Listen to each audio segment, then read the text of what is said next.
Good morning. I want to invite you to the book of Proverbs, please, this morning. Proverbs chapter 3, if you'll open there, please. We're going to start looking together at verse 13 of that context. Proverbs chapter 3, verse 13 through the end of the chapter.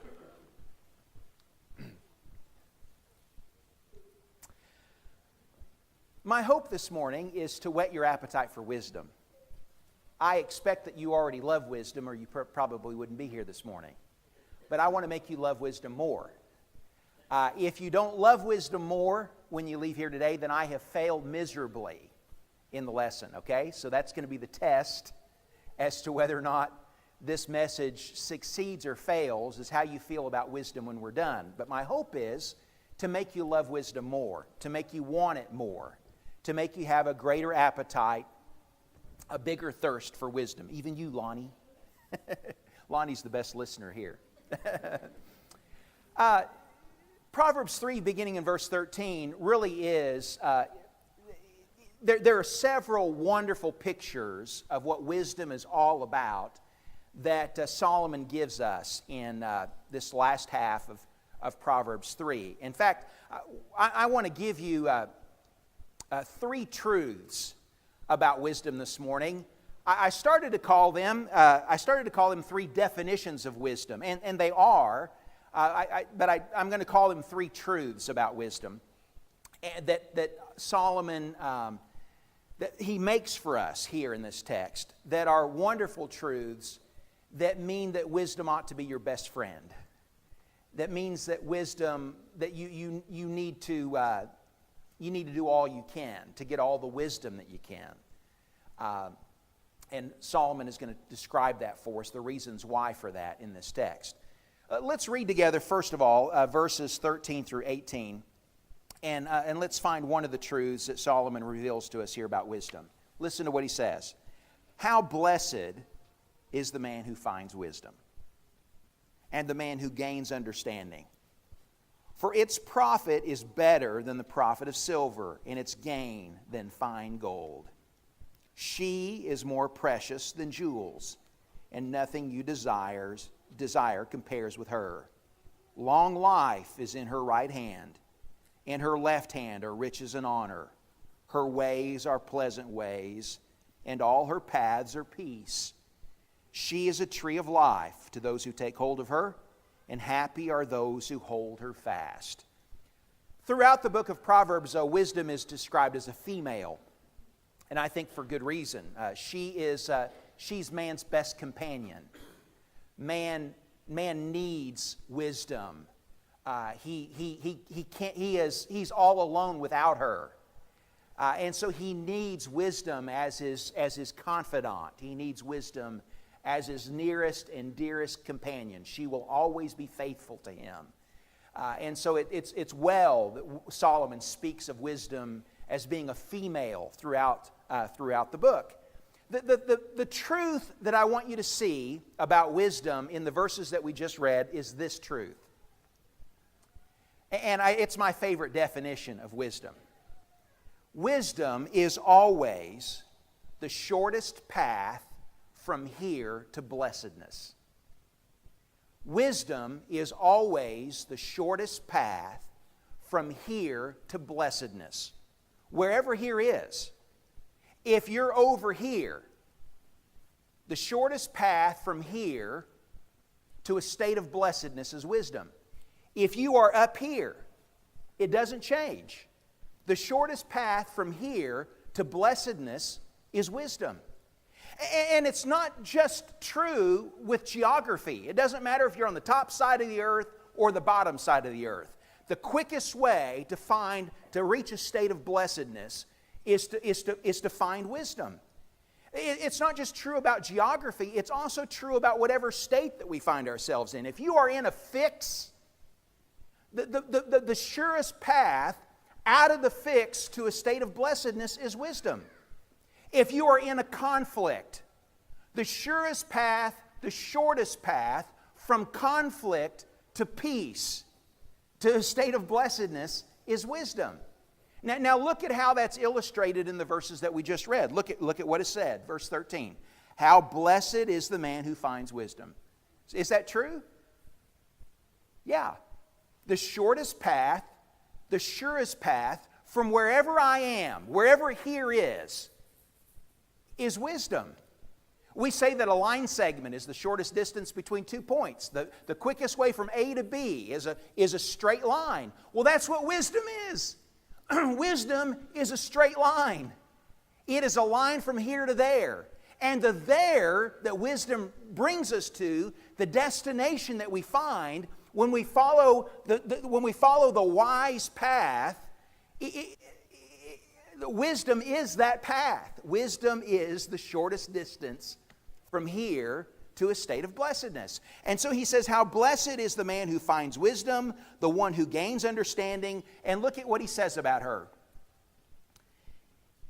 He says, its profit, wisdom's profit is better than silver. It's better to be wise than to be rich.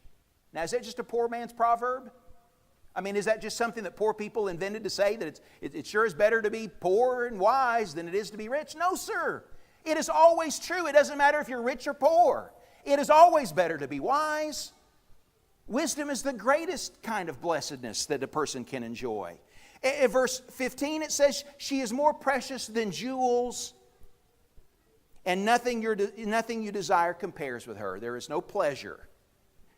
There is no prize. There is no treasure. There is no destination that your heart will ever desire that is better for you than to desire wisdom. She's more precious than anything else. He talks about the kind of abundance that wisdom brings. She brings an armload of good things for man. And so in her right hand, he says, are riches. And in her left hand, he says, is honor. And he says, her ways, verse 17, are pleasant ways, and all her paths are peace. She is a tree of life to those who take hold of her, and happy are all those who hold her fast. Wisdom is the path to paradise. Isn't that what the tree of life is? The tree of life is where you can experience real life and real forever life. And that's the destination that wisdom takes us to. It takes us from here, wherever here is, to a place of blessedness. And that's what the tree of life represents. It represents abundance of life. It represents the best life. And so if you want to get from where you are to a state of blessedness, then you need wisdom to chart the course for you. Now, I know that it's the case that sometimes folly looks like it's the fastest way. Sometimes it looks like folly is the shortest route to being happy. Folly is the best way to get out of trouble. Folly is the best way to resolve the conflict. Folly is the quickest way and the path of least resistance. That is a lie. It is never, never, never true. Folly may not hurt right now, but folly will hurt more in the end. Folly may look like it's the path of least resistance right now, but folly will not be when you get up the trail just a little bit, you'll find out that folly is not the path of least resistance. The path of least resistance is always wisdom. It is always the fastest way to find real happiness. It is always the shortest route to real blessedness. Folly never gets you there. It is a lie. It's a deception. It might look like the straightest route. It might look like the fastest passage, but it never will be. You will be wandering in the woods trying to find blessedness if you run after a path of folly. That's just the way it is. Now, how do I know that for sure? I mean, how can I be absolutely certain that wisdom really is the shortest path from here to a state of blessedness? Well, Solomon answers that question for us in what he says next. He says to us in verse 19, and notice how he introduces this by the word for. And the for here is a because. The for here is an explanation. How do I know that wisdom is the shortest path from here to paradise, from here to the tree of life? Well, this is how I know. Verse 19. The Lord by wisdom founded the earth. By understanding He established the heavens. By His knowledge the deeps were broken up, and the skies drip with dew. My son, let them not depart from your sight. The them there, the them in verse 21, are all the things that he cited back in verses 19 and 20. He talks about God's wisdom founding the earth, God's understanding, establishing the heavens, His knowledge, breaking apart the deeps. And so he's spoken of God's wisdom, of God's understanding, of God's knowledge. And so when he says in verse 21, my son, do not let them depart, he's talking about those three things. Wisdom, understanding, knowledge. Don't let them depart, he says, from your sight. Keep sound wisdom and discretion, so they will be life to your soul and adornment to your neck. Then you will walk in your way securely, and your foot will not stumble. When you lie down, you will not be afraid. When you lie down, your sleep, he says, will be sweet. How do I know that wisdom always leads to a good destination? How do I know that wisdom will always be the quickest, best way to a state of blessedness? Well, the reason I know that is because that's the way God built the universe. Do you see that? What he says in verses 19 and 20? That is the way the world works. It's the way that the world turns. Wisdom, this is my second favorite definition of wisdom. Wisdom is the DNA of the universe. The basic building block of our world is not stuff. It is not things. It is not matter. It's not even subatomic particles. The deoxyribonucleic acid of the universe, the DNA of the universe, is wisdom. Matter is not the basic building blocks. It's God's wise way and God's wise God's wise words and God's wise way that put it all together. And notice how he speaks of every realm of nature. He says, the earth, terra firma, was established by God's wisdom. And he says the heavens were created by His understanding. And if you go out to the sea, there too, it was God's knowledge that broke up the deeps.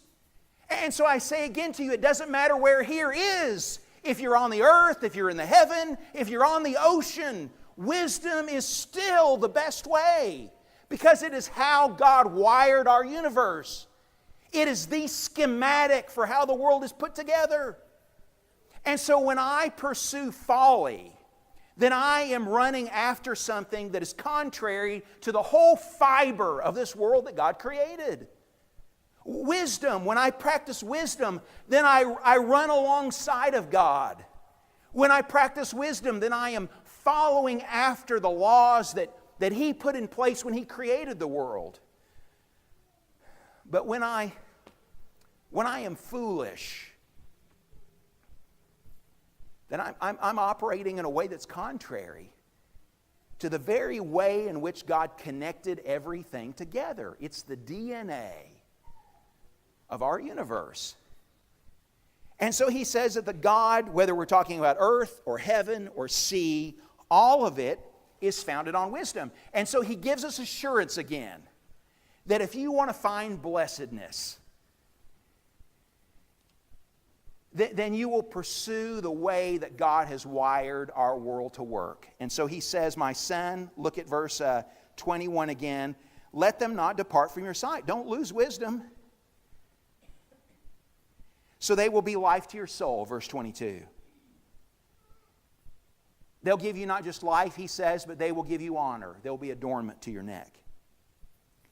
They'll give us, wisdom gives us stability. You will walk in your way securely and your foot won't stumble. You see, it's the shortest path. There's no backsliding. There's no falling off a cliff. There's no wandering through the wilderness. You're sure-footed when you follow the path of wisdom. Verse 24, when you lie down, you won't be afraid.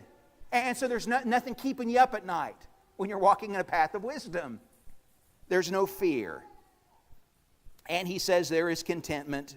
The end of verse 24, when you lie down, your sleep will be sweet. Is sweet sleep, is that blessedness? When your conscience doesn't keep you up at night? when you've got nothing that's eaten at your heart, that is blessedness. When you know that all is well with your soul, that is blessedness.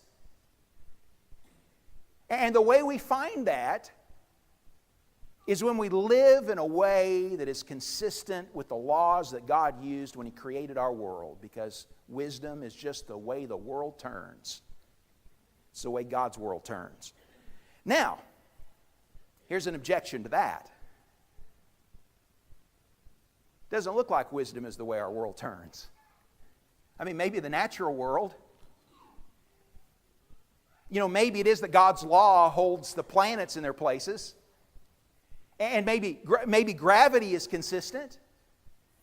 But there are bad things that happen in our world. There are bad natural things, calamities that are experienced by wise people. And so how does wisdom protect us from when nature doesn't nurture us?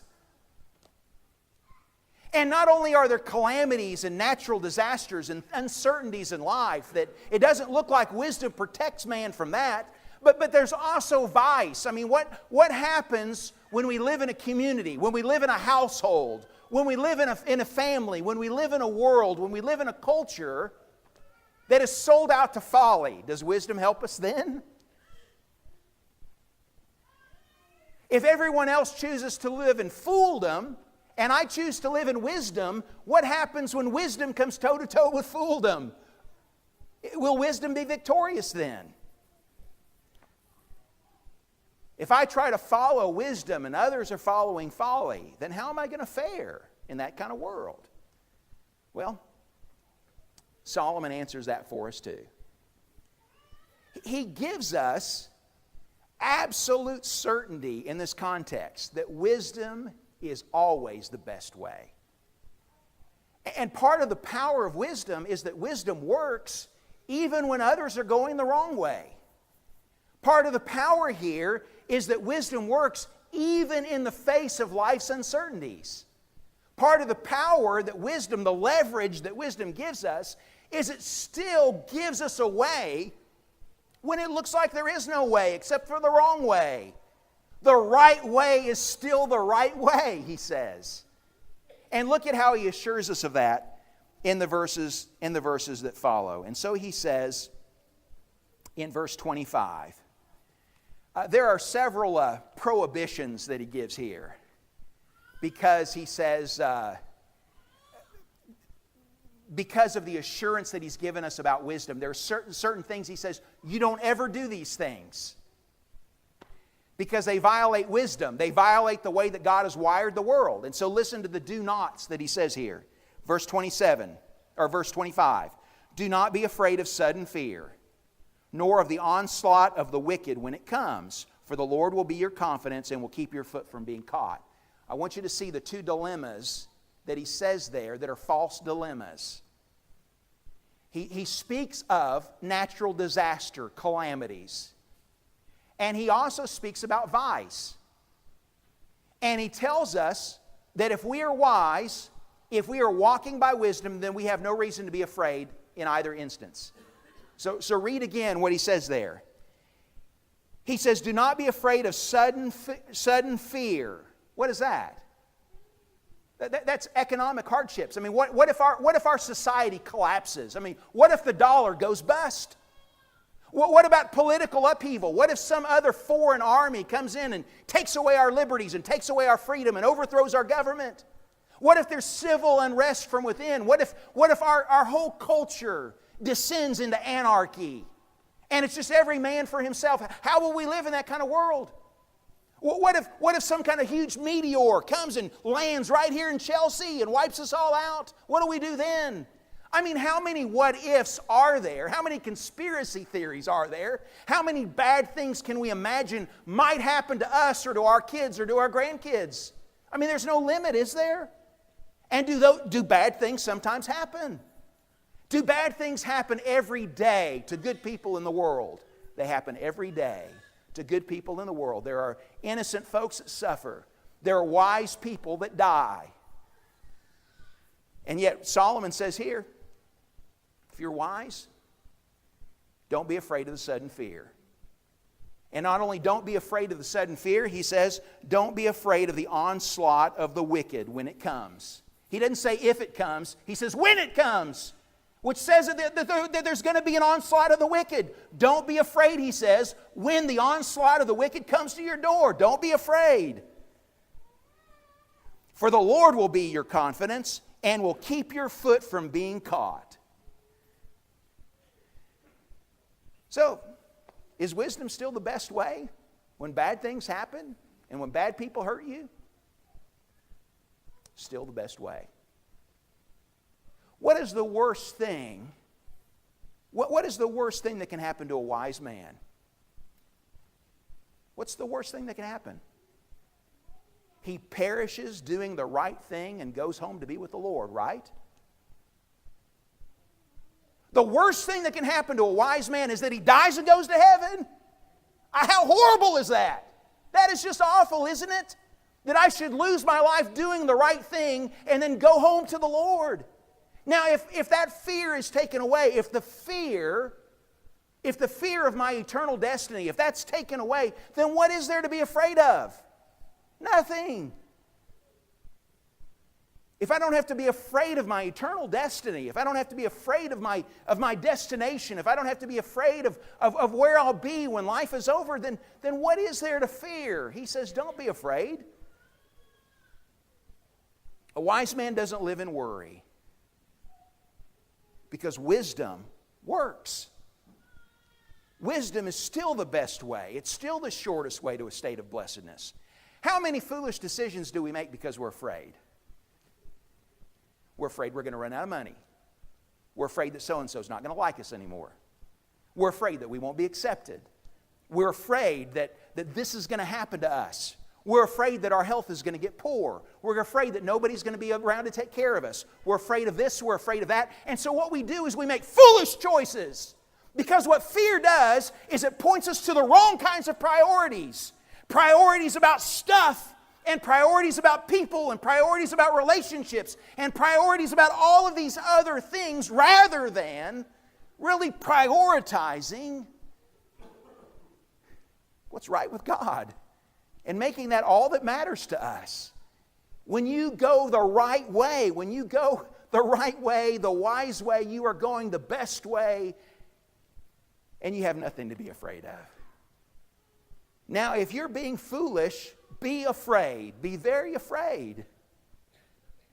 If you are doing things that are foolish, that are folly, you have reason to be afraid because your protection is gone. But the wise man doesn't have to be afraid of any sudden fear or the onslaught of the wicked. Now, let me jump to the reason for that. And I want to come back and look at some of the other things that he says there, but look at what he says in verse 32. For the crooked man is an abomination to the Lord, but he is intimate with the upright. The curse of the Lord is on the house of the wicked. But he blesses the dwelling of the righteous. Though he scoffs at the scoffers, yet he gives grace to the afflicted. The wise will inherit honor, but fools display dishonor. Now, what's my confidence that wisdom always works? What's my confidence that wisdom is always the shortest path from here to blessedness? What's my confidence that wisdom is the DNA of the universe? How do I know all of that?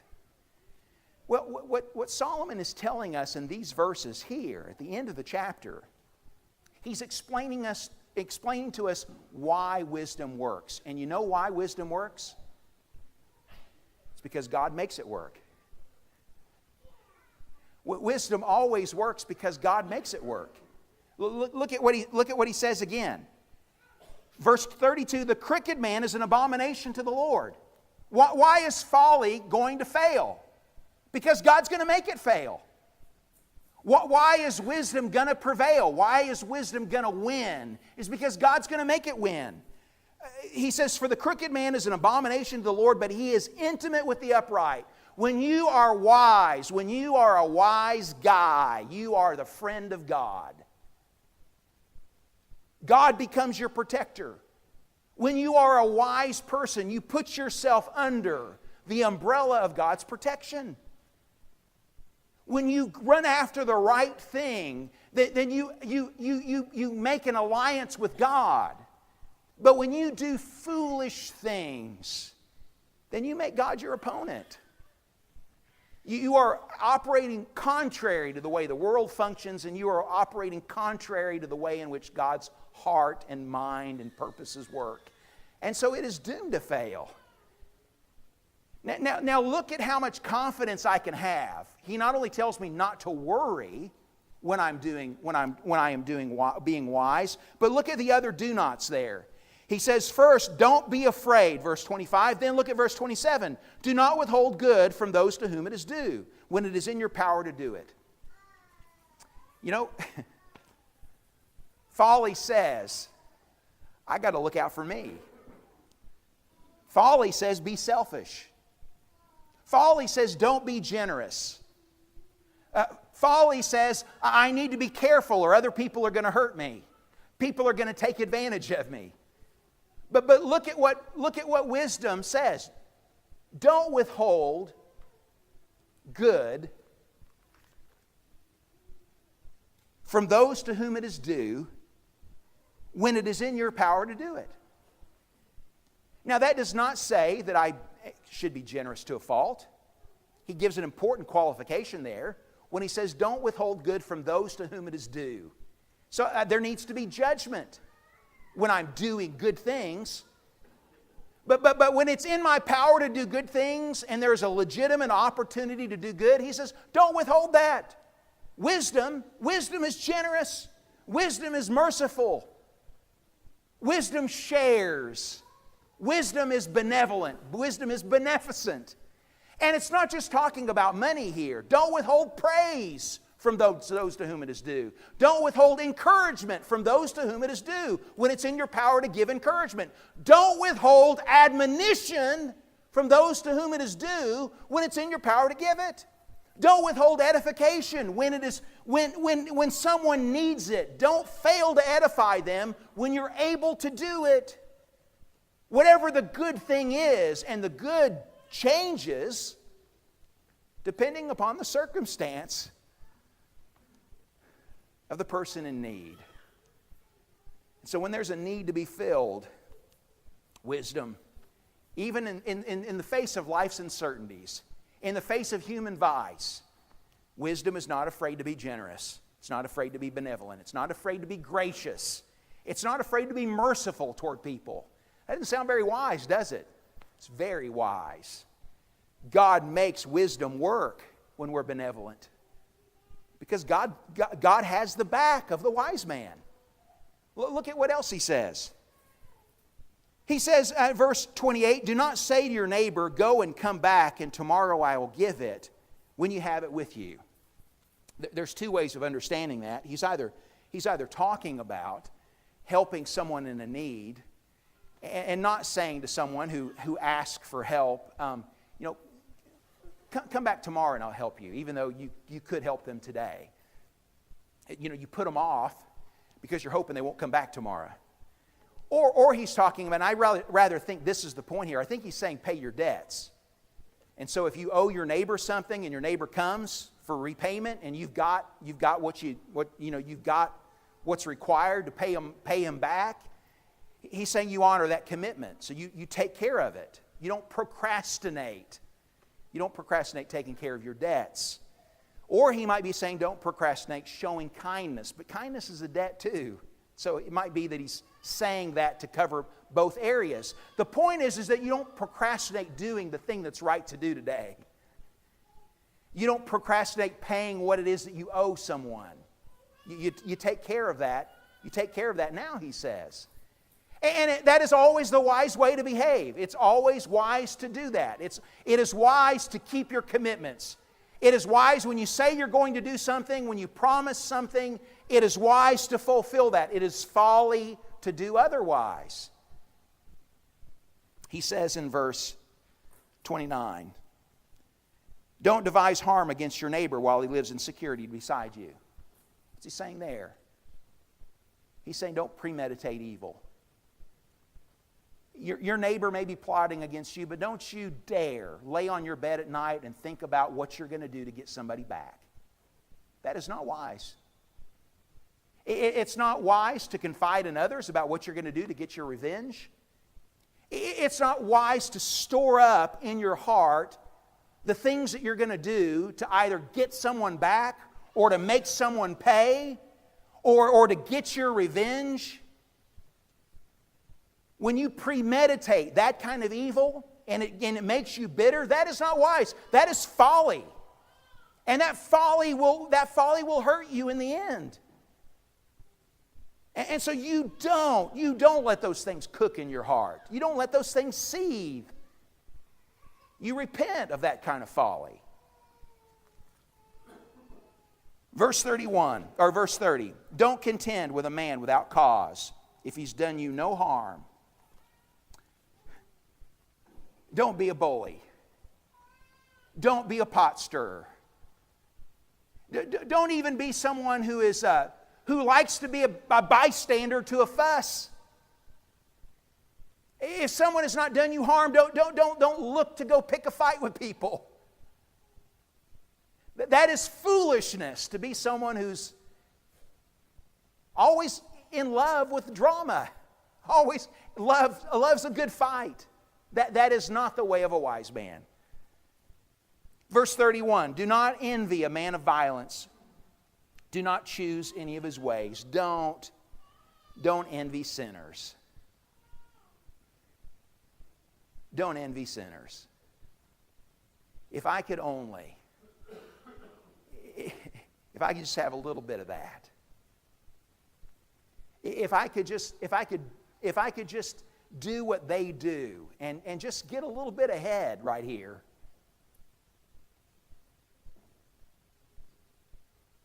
If I could just have the glamour of that, the lifestyle. Don't fantasize about sin. That is folly. Now listen to that carefully. The wise man is not just warning us about not doing foolish things. He's saying don't fantasize about foolish things. Because when I'm entertained by things that make that something I applaud in my heart, when I lust over the way of the wicked and wish that I could go that way, when I sow those kinds of things in my heart, it is going to bear fruit in my choices. And so don't fantasize about sin. Don't envy the evildoer. That is the way of folly. And so he says in verse 32, for the crooked man is an abomination to the Lord. It's always wise. If I could state all of these things in a positive way, it's always wise to walk by faith and not worry. Is that true? It is always wise not to worry and walk by faith that God's hand is going to be there. It is always wise to be gracious. Is that true? Without fail, it is always wise to be gracious. It is always wise to be honest, to pay my debts, to keep my commitments. It is always wise to be generous, to be honest and to be generous. It is always wise to be meek, to not be someone who picks fights, to not be someone who takes advantage of other people. It is always wise to be meek. It is always wise to be a peacemaker. It is always wise to be content. Even if the whole rest of the world, if every other person on the planet is chasing after folly, those things will always work. So how great is wisdom? Wisdom is so great. Wisdom works because God makes it work. Wisdom will work in my life. Wisdom will work in your life. It is the shortest path from here to blessedness. God, make us wise. Will you pray with me as we close? God, help us to be a people who hate folly and who love wisdom. Help us to be compassionate when people are in folly, but help us, Father, to love them enough that we show them the wise way, the right way. God, help us to love wisdom, because it is the course that you've given us so that we can find ourselves in your presence, so that we can discover the blessed life that you have for us here and the blessed life that you have for us in eternity. It is so hard, God, to sometimes be wise in our personal choices, in the family choices that we make, in the things that we do together as a people. Sometimes folly looks so good. God, save us from folly. Help us be wise. Help us to be a wise people who love your wise ways. God, show us your wisdom. Show us your way. Please protect us, we pray, from folly, both personally and as a group together, as a people together. This we pray in Jesus' name. Amen. Well, if you're in need of God's wisdom, if you're in need of His way in your life, today's a great day to start. If you want to get from where you are to a place of blessedness, then why not get on the path today? I mean, you can start right now. There's no reason you have to wait till tomorrow. There's no reason you have to wait until even an hour from now. Get started now, walking in God's wisdom. And if wisdom is your friend, what a friend wisdom can be for you. And so make wisdom your intimate companion. Take her home with you. Make her your dearest and best friend. If you need to come to the Lord this morning, and if there's any way we can help you in your service or in your walk with Him, please come as we stand and as we sing.